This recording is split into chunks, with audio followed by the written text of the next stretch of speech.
We have, oops. I'm not used to this platform, so it's all a bit new, and they're all different. So hopefully we'll get another couple. Is there anything you want to chat about while we're waiting for other members to join? Helen, I don't know much about you. I know we connected on LinkedIn recently, I think. Tell me a little bit about you. So I'm based in Gloucestershire in Cheltenham. I'm a change and transformation manager, but I've got more of a probably the past 4 years really, but I've got an HR background before that. I'm currently working in-house, mostly on digital transformations. So just done Oracle implementation. I'm working on AI, CRM, new CRMs, just finished Help Desk, doing our own internal software development as well at the moment. So I work across lots of different kind of projects really. And I'm the only change person here. So I'm trying to introduce some level of change standards, practices, kind of inching it from low level maturity. So not yet gold standard, but at least, let's at least think about our people as early as possible, please. Well done you. That sounds like a challenge. Yes. Hopefully I can give you some good tips today. Kirsty, hello stranger. Hello, how are you doing? I'm good. How are you? Yeah, I'm good. It's lovely to see you. Absolutely. That looks, are you in the office? I used to work with years and years ago. That's giving me the heebie-jeebies. Oh, is it? Oh yeah, you know the old office that you leave behind and then you see it again. Yeah, and you've always got a nicer office, haven't you? You've always got nicer space, Tammy, whenever I see you. I do. Good afternoon, Nigel, Nikki, Gary. Welcome. How are you doing, Gary? Not bad at all, thank you. Good, good. And Nikki, hello, welcome. So we are 60 minutes past. I have a thing where I don't reward bad behavior. We always wait for people that are late for meetings. All the people that turn up are getting punished. The bad person gets rewarded. So always start on time. It's my first ninja tip. Someone's late, it's their loss, not yours. You should always make the last person. I was going to say I always make the last person take notes, but AI's kind of messed that up. Superb, but never reward bad behavior. It's something we do without thinking about it. So welcome all to the Change Ninja Forum. This is the first event. I'm really excited. I have no idea what we're going to do, but hopefully we'll have a fun 45 minutes, learn a little bit. We will introduce ourselves in a minute, but I don't want to do that wall of death where nobody's listening after the second one. So we're going to do it in a slightly different way. I am recording. It would be great if you are not shy, if you could have your cameras and mics on, because I'm all about interaction. I do have slides, but they're not dull, full of, those slides. They're just to help us tell the story. So I'm just going to share that just now, and hopefully you can see that. A little bit about me before we start, because some of you don't really know me. So who am I? Oops. Sorry, clicking on the wrong screen. Not a good start. So me, if you don't know me, I am the author of the Change Ninja book series. There are 2 just now that are out. There is a 3rd one coming. I don't know when. I've only just started it, but there is a 3rd one, and it does have zombies in it. So if you like zombies, something to look out for. So I authored the books. The first one is about change in the workplace. I worked in the health service in the UK for many years and failed quite a lot. Kirsty can confirm that. I've got a lot of things wrong. It was hard work. It's really hard trying to deliver change in the health service. It's probably the one place that really, really, really needs it. It's incredibly hard, huge, complex organization, lots of different organizations that are sort of linked by patients, but not really linked in any other way. And so I learned the hard way, and I had my realization through it, which I'm going to talk about in this session. And I decided to turn the book into Choose Your Own Adventure story. So you are the decision maker in the book. There's so much out there. It's really hard to read, so it's quite fun. There's lots of characters in it you'll recognize. You get to make the decisions, and you might die if you make the wrong decision. But it's a game, so you can come back and start again. That's where some of the good learning is. The second book is based on personal change. So same tools, but something happened to me that blew up my world as I knew it. And I had to approach life in a very different way. I had no idea what to do. And I thought, if all the things I teach about change management and neuroscience actually work, when the going gets tough, they'll work on me. And guess what they did? It became the book, which did fleetingly become a #1 bestseller on Amazon last week when it was released. But it's about the big change that really affect us, whether it's at home or at work. You know, the restructures, your husband's run off with the secretary, whatever it is, those things that really stop us doing anything because we're stuck in that emotional, what do I do next? So it's around applying the same thinking. And I'm going to talk to you today a little bit about the neuroscience of how to get yourself back into that space so you can use all your good resources and tools to make the right decisions for you. The first book comes with a training program. If you're interested, get in touch or check it out on my website. The second one also has some training, but it's more around coaching. So it's more around sessions for coaching and finding out those really new insights that you need to be able to make the decisions. But they can be done virtually, face-to-face, all that. But get in touch if you're interested in a little bit more after today. So I said we'd do introductions. We can see each other's names, so there's no point us all shouting out our names. So I'm going to ask you instead to tell me why you're here. What is your greatest hope for today? What do you want out of the next 40 minutes? You've given up some of your valuable time. What are you looking for? Why have you signed up? And anything you don't want me to do. So what is your greatest fears? What are you sitting there worried that I might get you to do that you really don't want me to do? So just have a little think. And when you're ready, just shout out what your hopes and fears are. And we'll get to know each other that way. So I'm going to just shout it right away, Tammy. I'm hoping to learn some lessons from you. Brilliant. Learn new lessons.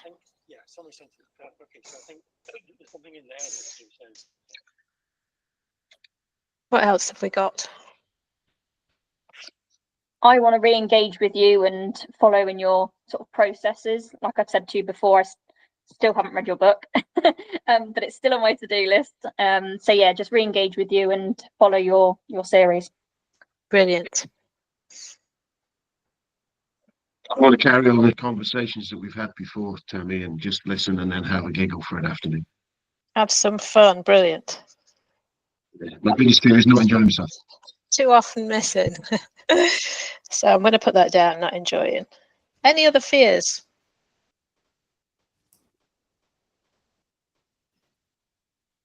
Like you show me something we can't afford, Tammy. You show me something exciting and inspiring that's out with the reach of the NHS financially. I have a fear that people don't engage. Best way to learn is getting involved and engaging. Otherwise, it just becomes something that you might think about over dinner and then you forget about tomorrow. Any other fears? You're all comfortable with role play, I'm guessing, because nobody's said role play. It's the first thing that people say in events. I'm not going to make you role play. Any other fears? The unknown, not knowing what to expect. The unknown. Superb. So let's get rid of the fears. How can we make sure we enjoy it?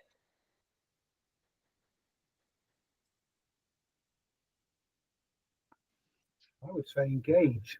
I mean, I'm here because I'm curious about what you've got to say. Superb. Yeah, I'm curious too. I'm curious as well. I'm quite excited to hear about something potentially new that could make my life easier. So we've got not enjoying it and not engaging. Let's engage. Let's be curious. Let's have fun. And just, you know, even if you get nothing from it, a bit of fun and laughter will make your day better. So that's got rid of those fears. Fear of the unknown. I'm going to cover that. So let's come back to see if I've made that fear come true at the end or if we've found a way around it. Can't afford it. You can't afford not to do it, Kirsty. How's that to get rid of that fear? It's cheap as chips for what you'll get from it. That's got rid of the fears. Hopes, then, we want to learn something new. We want to all interact, engage and follow the ninja process, carry on some of the conversations and have fun. Does that sound okay as an agenda for everybody today? Brilliant. So if you get nothing else from today, this is a top ninja tool if you don't use it. How many people send out agendas before meetings? All of us, don't we? Because people want to know what they're doing. They want to know certainty. How many of us send out the agenda, which is what we think the meeting should be about? And sometimes we ask other people what they want to cover. Is there anything you want at this meeting? But they're going to tell us the things we already know. If you come into a meeting, you know what you need to do in that meeting probably. So there's never any surprises. Ask people what their hopes and fears are for the meeting. If you capture the fears and then everybody gets rid of them, everybody's going to be in a much more comfortable position, because they're not sitting there thinking and worrying about that thing that they're sitting and worrying about. We've all been in a meeting when we've got to say something we know isn't going to go down very well. We can't pay attention to the rest of the meeting because we're sitting worried about it. Or we might not want to speak up because there's some senior people there. So that's all we're thinking about. So we're not engaged in the meeting. If you get people to do their fears and get rid of them collectively, it starts to create the safe space we all talk about. If you then capture the hopes and turn them into an agenda, if this meeting's rubbish today, if what we do today is a bit rubbish, is it my fault or is it your fault because you came up with the agenda? Joking aside, it's, you know, I can predict what you're going to come up with, so I can plan the session accordingly. But if you've all contributed to the agenda and you've all collectively agreed the agenda, then you're all going to be much more engaged in what we're doing today, because it's what you think we should do. So it allows the meeting to become fear-free and psychologically safe and focused on what everybody thinks we need to be covering today, not what you thought we should be covering in this meeting 2 weeks ago when you sent out the pre-agenda. So it absolutely works. Some people say the words are wrong and they try and change them. Don't change them, because it works as it is. First couple of meetings, nobody's going to come up with fears. Like you wouldn't like, well, I don't know what to say here. They're not going to know what to say. So have a couple yourself. My fear is you won't engage, you won't have your mics on, all of that. And it shows that you're opening up a little bit of vulnerability as well. My fear is that you won't like this new tool and you'll think I've gone mad. It shows that you're actually willing to put yourself out there a bit. And after a couple of goes, it will be the norm. It'll also save you time doing the paperwork and sending out agendas that then change, because everything becomes about AOCB. So if you get nothing else out of today, give it a go. It absolutely works. So let's move on with the session. Change is hard work. Anyone ever feel, whether this is work or home, all of this applies to both, but I'll probably bring it back into the workplace more today. Anyone feels like you're banging your head against the wall with change ever? It's quite normal. Trading through treacle, 2 steps forward, 1 step back, all of those things. Why is it so hard when there's clearly some benefits and it's clearly a good thing to do? Do you ever feel like you're just getting pounded from all sides? You might have stuff at work that's going wrong, stuff at home that's going wrong. You know, kids are getting on at school, there's something going on there, there's personal life, and you just sometimes feel like you can't cope with it. The word resilience gets used a lot. It's a word I don't particularly like, because it suggests that if you're not resilient enough to cope with what's going on, that you're not resilient enough, you're not strong enough. And that's not what it is. This is all to do with evolution and biology. So I don't like that word, because there's always stuff going on, and it's not, so the people that seem to just kind of get through it with ease just know the tricks. That's all. They're not stronger than you, they just know the tricks. So the big challenge, yeah. Just one quick, I mean, you mentioned the thing about banging your head against the wall, dragging yourself through. I think in a lot of cases, it's not you doing it, it's somebody doing it to you. Somebody banging your head against the wall. Yeah. Or dragging you through the absolutely. A lot of degree of agency that's missing there. Yeah. And I'm quite often, and I'm going to talk about this, we quite often try and fight that because it's wrong and we know it's wrong. But you can't fight it head on, because you just end up getting a sore head. So there's, and I'm not going to cover it today, it's one of the future events, is how to change your environment so that wall disappears or it becomes a bit more marshmallow-like. So I can't remember exactly where that comes in the series, but there is a session on that. But today, understanding why this is happening and why people are doing it is your first step. Because if you recognize it, you can do something about it rather than trying to challenge it head on, because that very, very rarely works. And if it does, it uses up a lot of energy and all of that good stuff, and stops you doing all the other things. So it's hard work if you are going to go into battle. In the workplace, you might have the policy police. We can't do that because that's our policy. Who wrote that policy? Does anyone say who wrote it? It's probably Jim in 1962, and nobody's looked at it since. You know, the policy can get in the way. It's a good excuse to not do the thing you're doing. That can work in the home place as well, when you're trying to change your insurance or your banks or things. Computer says no. Pretty much everyone is involved in digital transformation. It's happening everywhere, even if it's not transformation, digital is involved. And when it comes to getting IT to do things or change something, it can be really, really hard work. How can we be digitally transforming when I can't even do this simple thing? Methodology can get in the way. Methodology, of course, has its value. But when you've got something really important to do, like managing a risk, but you don't have time to manage the risk because you've got to update the risk register to make sure the RAG status in the system's green for the exec board meeting on Tuesday, there's something wrong. So it can get in the way of progress because it can really slow you down and it can be a sledgehammer to crack a nut. Naysayers, has anyone come up against naysayers? Those people that say that will never work. Oh, we did that in 1971 and it was rubbish then and it'll be rubbish this time. If you're as well. if you have a change at home, these people, the naysayers can be your friends and family, and they might be really well intentioned. But if you're trying to do something, I don't know, change careers, you're going to be full of doubt. People are going to convince you it's a really bad idea because they're going to just point out all of the inherent risk with that. I'm moving to the northwest of Scotland soon, and all of the naysayers that I know in life, it's not that they're bad people, they're great people and they're good friends and all of that. So some of the first things they've said is, oh, it'll be full of midges. So I've clearly thought about the midge thing, but I'm not letting it in the way of moving to a beautiful location. So you'll be surrounded by people who say these things, and noticing it can help you not listen to them. Because it's just their opinion and their view of something, and they're not you, and they're not doing the thing you're doing. So just look out for the naysayers, because they can be incredibly close, good friends and family. And then what about the other people around us, the other people that are panicking and complaining about all the people that are making their heads bang against the wall and that this is too slow and we can't get anything done? You're having to deal with that a lot of the time as well. So it's a huge emotional burden that can often go with change, not just yours, but those around you.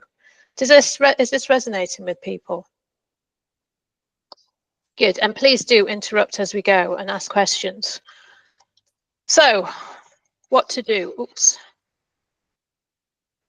I had my aha moment when I was working with Kirsty in part of the health service, because I was struggling and I was failing and I knew what I was doing was the right thing, and every step was 2 steps backward.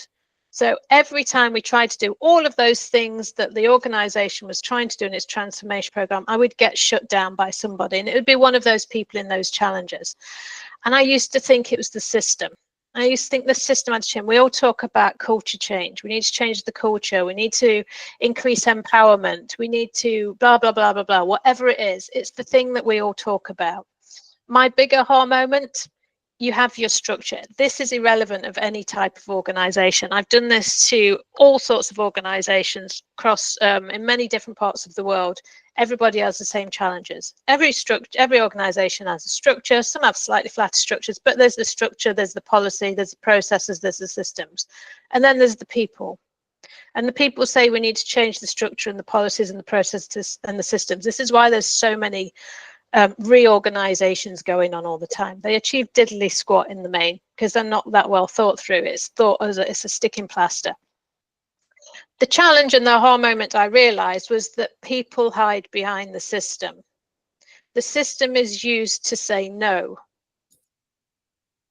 So people find very easily, and they're not always conscious they're doing this. This is the important bit. This isn't out of badness and an unwillingness to make change happen. This is the brain doing what it does, and I'm going to explain why it does it. The people who are doing all of this, all of these challenges are mostly driven by people, and most of the time it's a subconscious decision, and it uses the system to hide behind it. We can't do that because you have to do this because this is the way we do things. That will never work because, so the brain is doing this subconsciously for most people, and the system is there as the excuse. And that's why a lot of the reorgs don't actually achieve very much, because you're just shuffling the people around. You're not changing fundamentally how things are done. And it's not the systems and the processes that are probably, some of them of course can be improved and better, but without everybody behind it, it's not going to change anything, because you'll still get people hiding behind the system. But this isn't out of badness and because they don't want change to happen. There is a very, very good reason for it. Any questions so far? Making sense? Resonating? Very much so. Brilliant. So What's going on? I keep trying to shift the slides on the screen in front of me. There is some science behind this. This is where I'd flick my hair and do the Jennifer Aniston moment. It's all to do with evolution of the brain. This is why it's important to know this, because you can't change the brain because it's evolved over thousands and thousands of years. And we all have this brain, and we all have the same bit of the brain that does what causes these challenges. It's all based on fear. By fear, I don't mean people are scared of all change. We use that sometimes. It says people are afraid of change because of the brain, not because they're outwardly afraid of it. They don't know they're afraid of change. The brain has evolved for survival.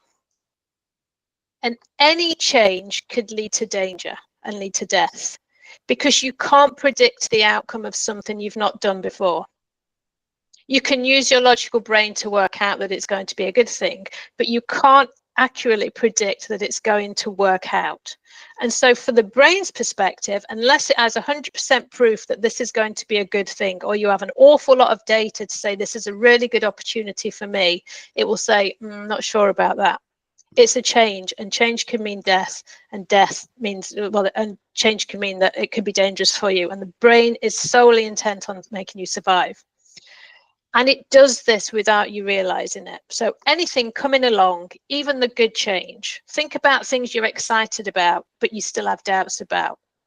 Perhaps you want to, sell up your house and move to the country. It's something you've always wanted to do, growing your own veg, do all of that stuff. You're still going to have doubts because your brain cannot predict that it's going to go well. However much you want it, it will still have some doubts thrown around, say, what if? It does this to make you survive, and it stops you. It can stop you moving forward, but you're not, unless you're consciously aware this is happening, you can't do much about it. So when you're trying to get change done, again, it's a bit like people's brains will perceive it as if you're just saying, come on, let's all go and jump out of a plane. Some of you might get excited by that. Is anyone excited by a parachute jump? Ellen, you are. Have you done it before? Yeah. So you've got data in your brain that says this is quite scary, but I survived and it's a good thing and it's an opportunity and it's exhilarating and all of that. So you already have the certainty in your brain that says this could be a good thing. Logically, we might all think, okay, it's going to be safe. But in the moment, if you put into the moment, your brain will go, this is jumping out of a plane with a parachute could end in death. But I have data, in your case, Helen, that this isn't going to end in death. It's going to be a really exhilarating thing. So that will push you forward and get you excited. But if you haven't done it before, then is anyone like petrified of this idea?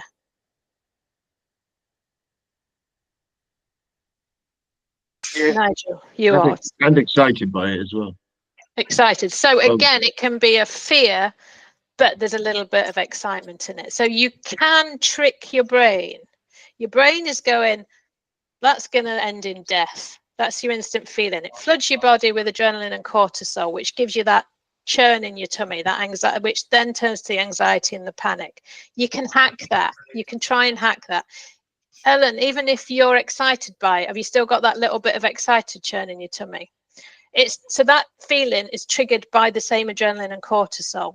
The only difference is your brain has got data to say this is an exciting opportunity, so it attaches exciting to it. So your brain does this without you knowing it in an instant. So when you're faced with change, it says, right, this could lead to danger, adrenaline, cortisol, and then it says, what data have I got? Is it an opportunity, and therefore can I make it a good thing? You get the excitement, the butterflies in the tummy, or could it really lead to death? This is really scary. And we do push ourselves forward with these things, but only because there's something in it for us.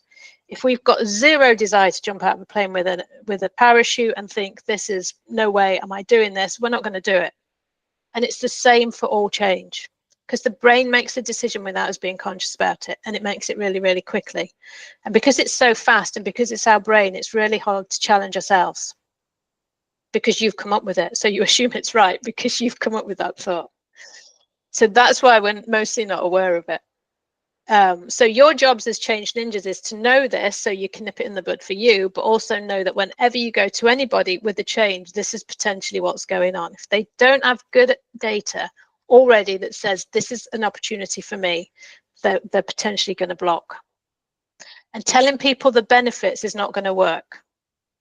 If you're petrified of jumping out of that plane and I say, look, the chances of dying are teeny and you're going to feel really exhilarated and it's going to be really exciting, it's not going to make you jump because there's still a teeny chance of death and your brain is going, no, I want to live.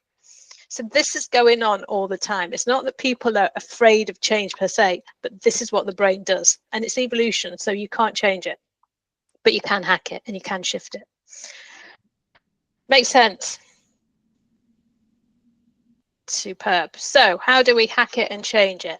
So it all stems from, again, that's what a lot of this behavior is, which is getting in the way of change. It stems from this. It comes from, as I say, evolution. So back in the olden days, hunting and a gathering, you would be out, your brain scans the environment, saber-toothed tiger comes along. What do? You just run. You don't think about it. Your brain goes, this could be dangerous, floods you with adrenaline cortisol, which allows you to run really fast. What would happen if you stopped to actually think about it, whether it was a good thing or a bad thing? You get eaten. You get eaten. So your brain doesn't have time to do the thinking. It does the thinking for you based on this could be dangerous. And that bit of the brain still happens. So when change comes along, your emotional brain switches on, which allows the adrenaline cortisol, which allows you to run fast out of the way without thinking. Your logic switches off. We make our best decisions when the logic's switched on. But if the logic is off, then the emotion's winning. And you cannot beat the emotion with logic. And people argue with me on this and say, I can be logical when I'm emotional. You can't. Has anyone ever been angry and been told to calm down by somebody? Does it ever work? Logically, you should calm down. Emotionally, you can't because it's emotion. Emotion beats logic. You need to remember that. Emotion beats logic. So telling somebody the benefits of this change, they're not listening because they're in an emotional state. They may not be aware they're in an emotional state, but they are. Have you ever been in a really bad meeting and you've driven home and you've replayed the conversation and you've come up with all of the smart things you should have said back then? All done it. Why couldn't you come up with the smart things in the meeting? Because you'd been triggered emotionally and you responded emotionally. And it's only when that emotion's calmed down, the logic comes back on. You're like, oh, if only I'd said that, that would have been really smart. So noticing this for yourself can really help you to hack it. Knowing that you're doing this for the people most of the time can really help you to shift it. So when you next go to someone, say, could you just do this? Could you just download this app? Could you just update this spreadsheet? Could you just do your highlight report? For that individual, you're giving them more work and the brain doesn't like that because it's going to take more energy. It's different perhaps to what they're normally doing because it's an extra task that they weren't expecting. It could end up in a bad outcome for them if they get into trouble for doing it. So this is what the brain's thinking subconsciously. That means it's using more energy and the brain doesn't like to use energy. It likes to conserve energy. It's detecting an out of ordinary signal, just like that saber-toothed tiger, and it's detecting pain. This could be bad for me. I don't know if this is going to be a good outcome. That activates that threat response. It might be quite low level. You know, they're not running down the corridor screaming away from you, but it activates that feeling for them, which turns into the story and the behaviors. So that's where we get a lot of these challenging behaviors. It's not people being outwardly difficult, resistant, and angry, but this is what's driving that emotional response to your ask. And this is happening all the time. Notice if you do this, if someone asks you to do something, how you respond. Does it feel like an emotional response? Or are you stopping to pause and think about it? You can't change that bit because it's evolution, but you can change your approach, which will stop it happening. So that's the good news. So instead of saying, could you just do this small thing? If instead you said, hey, remember that great project we worked on last year where we got loads of kudos and we won that award and we all had a really great time? It's a bit, this thing I'm doing now, it's a bit like that. And we can learn how to do this differently. And I know that it fits with the kind of stuff you already like doing. And it could really help with your next move because I know you're looking for a promotion. It's exactly the same ask, but asked in a different way. I've made it familiar. So it's not the saber-toothed tiger jumping out. It's something I'm already familiar with. I've linked it to something I really enjoyed, like Helen really enjoyed the parachute jump. Remember that parachute jump we did and we raised loads of money for charity? How about we do something similar this year, but perhaps we do a half marathon? So the brain perceives it in a way that's familiar rather than different. And if it's familiar, then I don't have to worry about the uncertainty of it. And it's something I enjoy doing. So I'm going to get motivation from it. And it could help me do something else. So it becomes goal seeking. And when you do that, you activate the brain's reward response. We all know about dopamines and endorphins and oxytocin. They're all the good stuff. We motivate that, and that in turn leads to the behaviors that we're looking for, such as the excitement, the new insights, collaboration, trust, motivation, learning, all of that stuff that we need to make change happen. Just by changing the language slightly. Instead of saying, can you just do, make it familiar, make it goal seeking, make it celebratory, it will stop the saber-toothed tiger bit. So you can't hack the brain, you can't change the brain, its evolution, but you can approach things in different ways. And this works for yourself as well. So if it's something big change that you're going through, you can use this on yourself. But if you start to notice it when it happens to you, it's much easier to notice when you've done it to someone else. So your trick is to not saber-toothed tiger people and to approach them in that different way. If you do the traditional approach and they start to form barriers, then the ninja approach is about how do we get them back? So how do we not get them in there in the future? And if we do, how do we get them back? It's much harder if they've already tripped because you've got a lot more work to do. So the ninja approach is all about understanding how to do this brain-friendly approach to change before you've even talked to people. So I'm going to pause. I've talked enough and see what thoughts or questions anyone's got just now.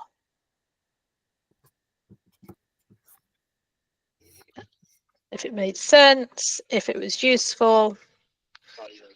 Actually seems like it could be really impactful, Tammy, because I actually use some of this to get things done already, and I would probably call it tapping into emotional bank accounts, and the language sort of cubby for me. So this is really, really helpful, and it's a great sort of reminder of how powerful that response is to make things exciting for people. Yeah, absolutely. It's really powerful. It's quite simple, but it's quite hard to do on a regular basis. Because we're humans and we just, you know, if somebody says something to us, we react. So it says, I can't do that because we're much more likely to react emotionally. So that's the first step, is to notice how you're responding to people who are blocking your change or blocking something, so that you don't respond emotionally. Think, okay, how am I going to keep my logic on? Think about this and then come back to them. Brilliant. Thank you, Kirsty. Anyone else? Which is why we've been wound up with a few people who wanted to learn from me the last few months. You sound a bit like a Dalek, Nigel. Don't know why that is. I find that I've got quite argumentative with people in the last few months, and maybe some stuff's been presented to me in a way that I'm going through the traditional approach to change, because my reactions have been quite extreme, and it's kind of sit there afterwards thinking, am I being just unreasonable? Is it me just being an absolute expletive deleted? And sometimes it is me being an expletive deleted, but I think sometimes maybe the way the approach to some of the change that goes on has frustrated me, because I can see that actually a little bit of care and attention and sitting back would change the way that I would take it on, and then I would have been a bit more open to it and a bit more collaborative and excited. Yeah, it's really hard to do. I mean, I was always saying, is it me? And I still do sometimes, is it me? And a bit of it, yes, it is you, because people aren't aware of this, then they don't know the impact of what they're saying is on you. And so that is the first bit of ninja, is going, yes, it is me. Even if you're right and they're wrong, it's still you, because you're reacting emotionally and you're trying to go into battle, and you start to try and prove your point, and you start to go, oh, but the benefits and all of that.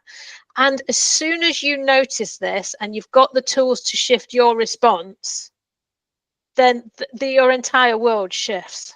It's like it all clears. because you stop seeing it as this battle of people and wills, and start seeing it's almost like watching theatre play out, and it can be really interesting. And I learned that, but once I got this, I learned so much just sort of observing those interactions rather than being fully in them emotionally. And as soon as you shift, you'll notice that other people shift towards you. So as soon as you stop that response, that emotional response, and shift how you respond to people, they will notice. It'll be really subtle.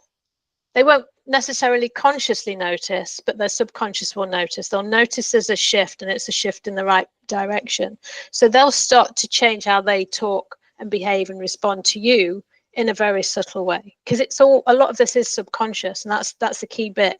Is it's simple, but it's hard because it's subconscious working. So you're kind of battling with your own brain a lot of the time.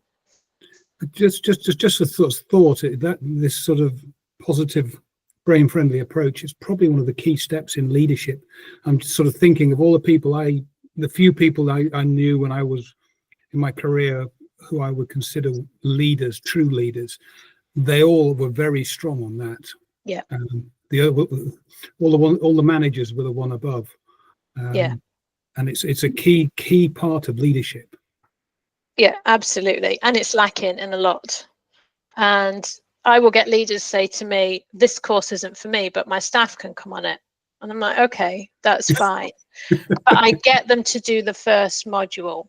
I say, you need to understand why people are behaving and responding the way they do. So it might not be you, but you need to understand what's going on. And that's a way of getting them to understand what's going on with them without saying you need to learn this stuff too. So it's quite ninja. It's like, yeah, it doesn't apply to you, but if you understand how everyone else is working, brain's working, then it will help you manage that. So they get their own insights that way without knowing that they're getting their own insights.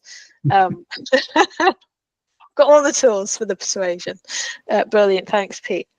Anyone else? What you said there, Tammy, about insights as well. So one of the things that I've done a lot with over the years is the insights personality profiling as well. And you know, a key part of that is about understanding yourself first, and understanding that's the way we communicate, and it's sort of similar, you know, some of the ideas behind that. And we've got to be aware of the other person, and if we're not able to communicate effectively, actually it's our problem, not the other person's problem. And shouting louder, you know, in our language ain't going to change it, which maybe ties in a bit with what Pete was saying as well. It's that whole thing of, you know, sort of empathy and understanding that the other person and taking the emotion out of it. And I think this is really powerful. I'm just thinking of some things, you know, my own personal situation that,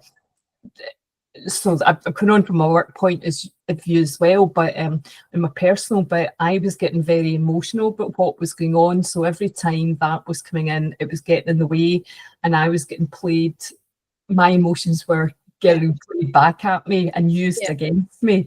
And now that I've taken that out, it's like, and it was really interesting because I've done it and I hadn't really thought. I'm now excited and looking forward, and I hadn't really thought about that. Whereas for the last few years, I've definitely been in that active threat response. So it really makes sense. Thank you. Brilliant, thank you for that. And I've just seen your comment there that you posted. So I'll happily have a chat offline if you wanted about that, because I haven't been through something sort of similar. And I think that's the thing, is most of us are in a level of active threat a lot of the time. And it's the norm, so we're not really aware of it. So, and that means that when something does happen, we can be much more easily triggered. Something big happens because we're already on that. Does anybody ever get ill on like the first day of the annual leave? That's all to do with being a constant threat. Your immune system is just being battered all the time by day-to-day living and being.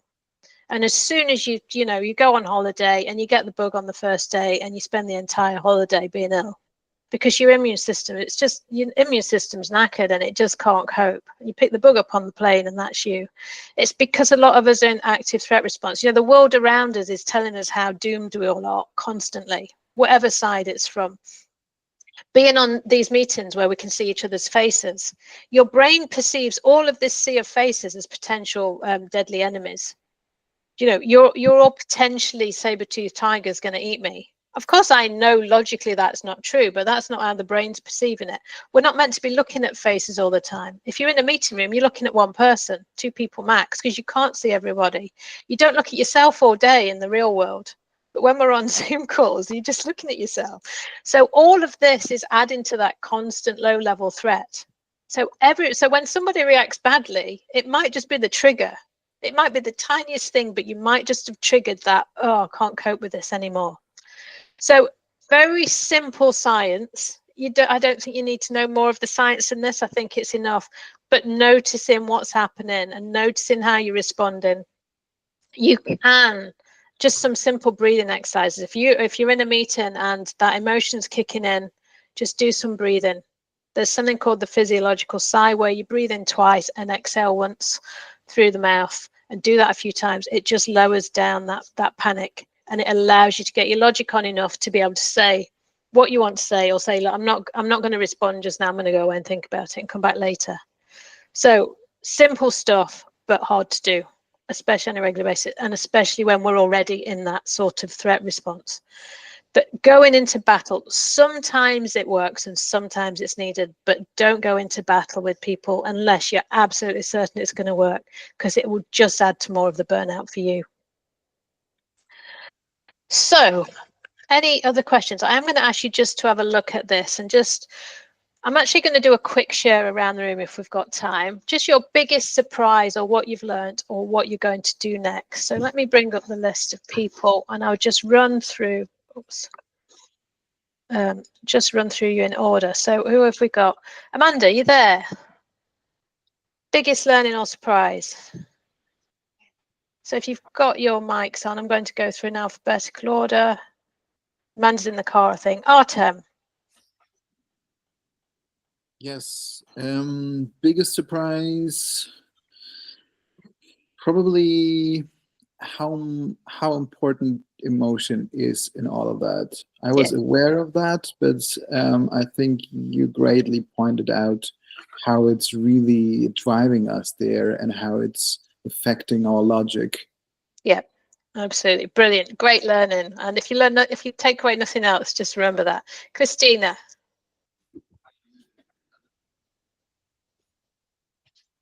Oh, not there. Gary. Likewise, I mean, just the whole saber-toothed tiger thing, which I've heard that sort of thing before, but it's really good to just hear it reframed slightly differently each time. So yeah, that's the just really useful thing to be reminded of. Brilliant. Thank you, Gary. Helen. So I think for me it was around what I'm going to do next, I guess, is thinking around how to pitch some changes coming up in terms of reminding people you've been through this before. Remember when. That was a good tip. Yeah. Thank you. Just sell it in a way that they're going to get excited about. So if I knew you wanted to go and do a parachute jump again, remember when you did that parachute jump? I wouldn't sell that to Kirsty in the same way, because she'd be like, not a chance. So I'd have to think of something else. So finding out about the other person first and selling it to them in a way that you know they'll like it is a great tool. Karen or Karine.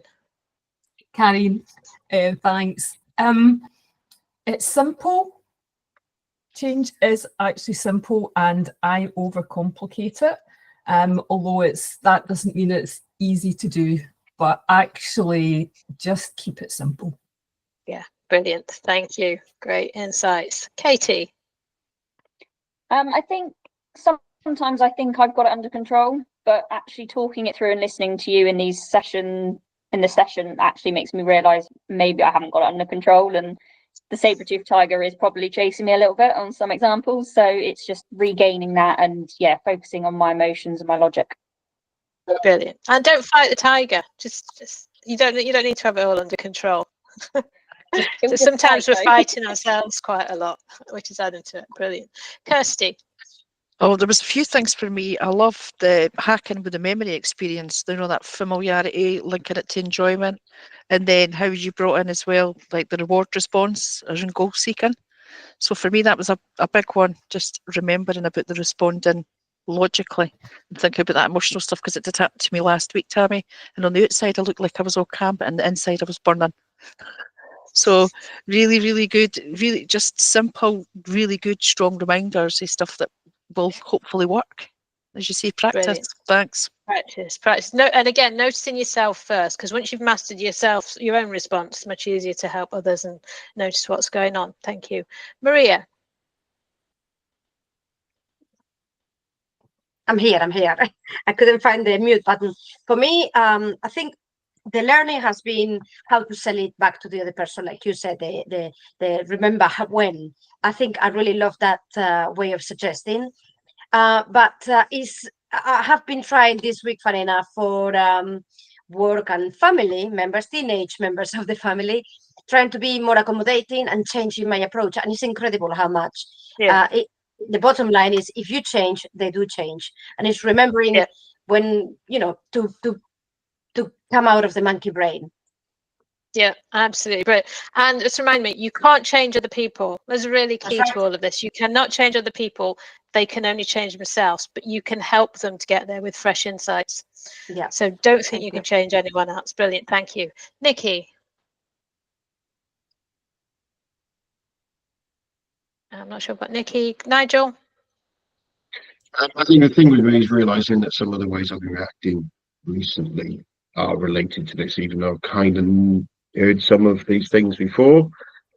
Realising that I'm actually reacting in a bizarre, not a bizarre way, but in this emotional way. And I've been struggling with why I've been wanting to throw things at people for the last few months.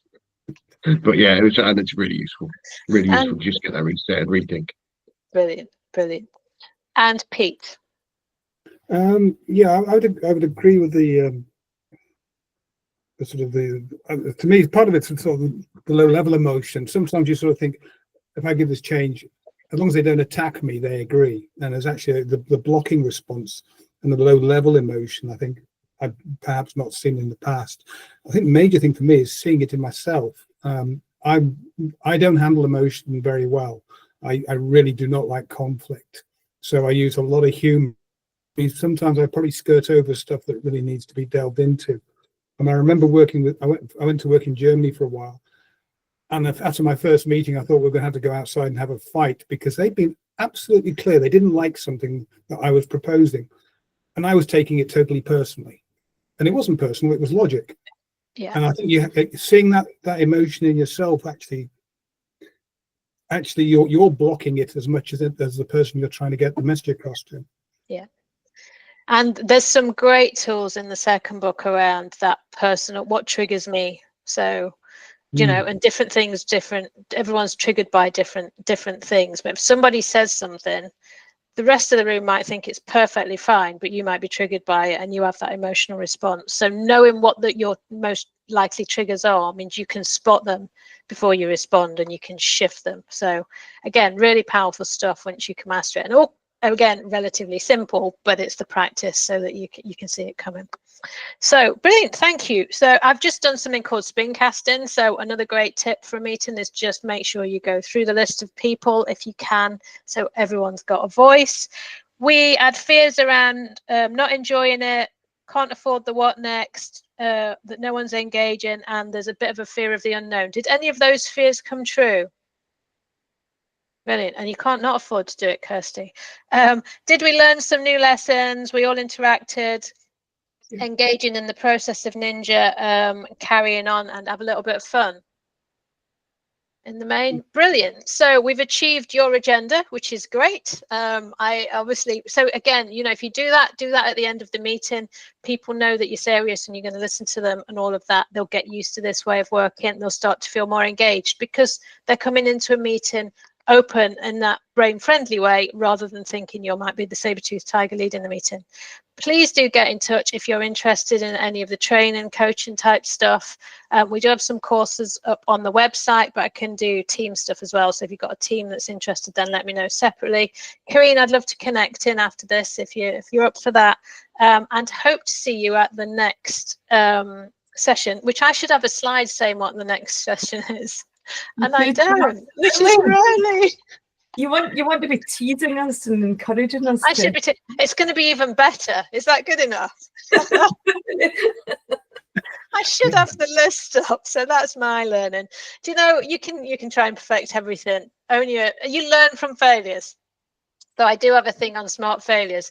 If you get something wrong, learn from it. So at the next session, I will have a list of the following sessions, but we'll send out what the next one is. It's in 2 weeks, and hopefully see you there again. And please do get in touch with anything else. And thank you for coming.